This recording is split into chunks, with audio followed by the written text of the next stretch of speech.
Chers abonnés du Laboratoire des droits humains et vous qui tombez pour la première fois sur notre chaîne, nous vous disons bonjour. Aujourd'hui, 2 novembre, le monde commémore les fidèles défunts. Ces personnes avec qui nous avions vécu, ces personnes qui ont partagé avec nous la tranche vitale, les moments de joie, les moments de peine, ces personnes avec qui nous avions bu, nous avions mangé, nous avions cheminé et nous avons partagé donc la vie, ces personnes qui sont maintenant dans l'au-delà.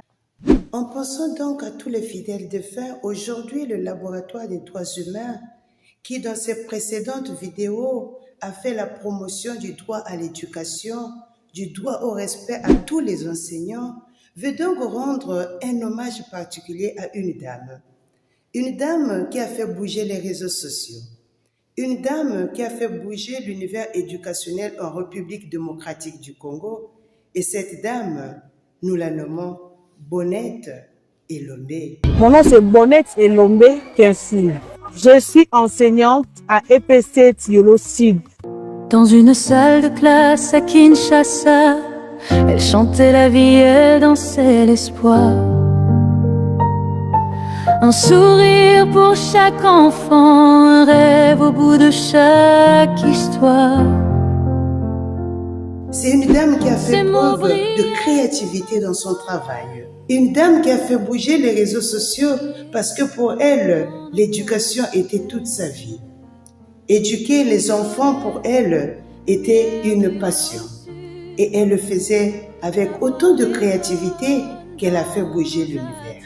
D'ailleurs, Madame la Première ministre de la République démocratique du Congo, informée donc de la mort de cette éducatrice, dira « Madame Elombe est une éducatrice passionnée et créative qui a su faire de l'école un lieu d'épanouissement et de joie pour ses élèves. » Le Laboratoire des droits humains s'est vu obligé de rendre hommage à cette dame parce qu'elle a marqué l'univers par sa manière d'enseigner, son enthousiasme, sa créativité, la joie qu'elle véhiculait auprès des enfants, mais aussi l'amour des enfants qu'elle éduquait. Nous les avons vus dans les réseaux sociaux à travers certains gestes concrets, des gestes qui transmettent un message. Que l'âme donc de Madame Elombe se repose en paix. Aux bonnettes, lumière de Yolo Sud, ta voix résonne. Dans la mesure où l'on dit souvent qu'apprenons des autres ce qui est bien, nous prions afin que tous les enseignants puissent prendre ce qui a été bien dans la manière de faire, d'enseigner et de travailler chez Madame Elombe Bonnette et que son âme trouve une place auprès de l'Éternel. Le Laboratoire des droits humains traverse aujourd'hui la République démocratique du Congo pour se rendre au beach Ngobila, prendre le fleuve et aller en République du Congo. En traversant le fleuve pour se retrouver en République du Congo, veut également rendre un hommage à tous les jeunes, plus d'une quinzaine de jeunes qui ont été tués parce qu'il a été constaté des graines de dangerosité dans leurs veines et ils ont perdu la vie. Cela a déchiré la pensée congolaise, car d'aucuns pensent que, eu égard à tous ces actes de criminalité que ces jeunes ont posés, mettant en danger la sécurité de la population, ces jeunes méritaient un tel sort.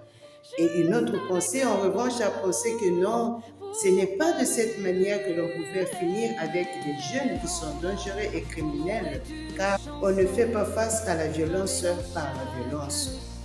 Depuis début octobre, au Congo, la Direction générale de la sécurité présidentielle et la garde républicaine ont lancé une opération de lutte contre les bébés noirs, des groupes armés de machettes sémant la terreur dans les grandes villes depuis des années. C'est une bonne initiative parce que les Congolais ont tout le temps peur de sortir. J'espère qu'ils vont continuer. Nous, les commerçants, on doit désormais rentrer plus tôt que prévu. Sinon, ils nous prennent notre argent ou nous tuent à coups de machette.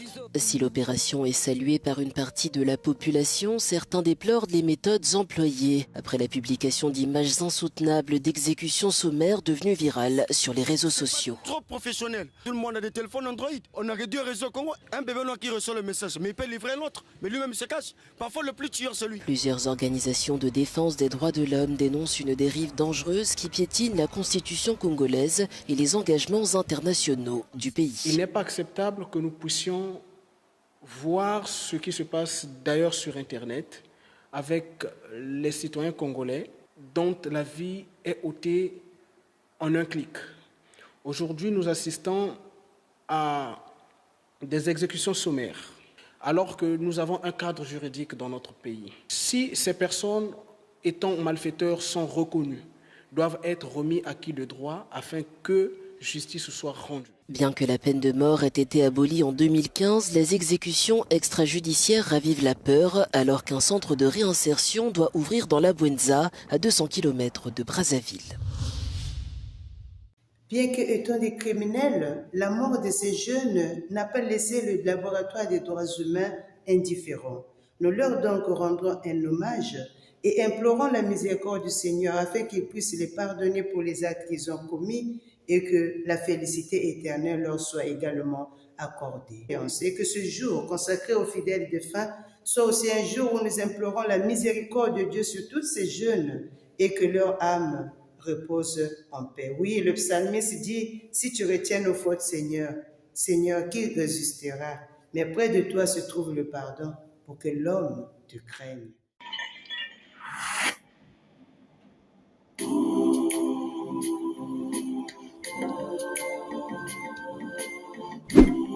Le laboratoire des droits humains est conscient d'une chose.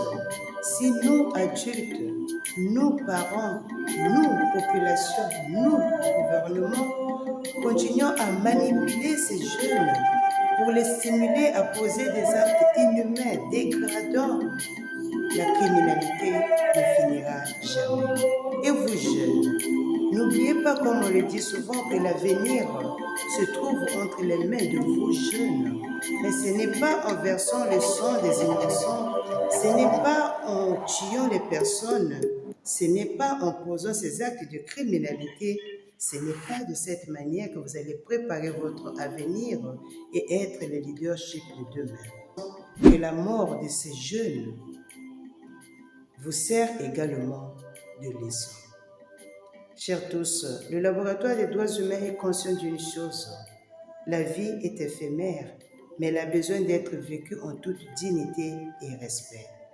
Et la mort est éternelle. Puissent donc tous les fidèles défunts puissent jurer de la félicité éternelle. On se dit au revoir et à nos prochaines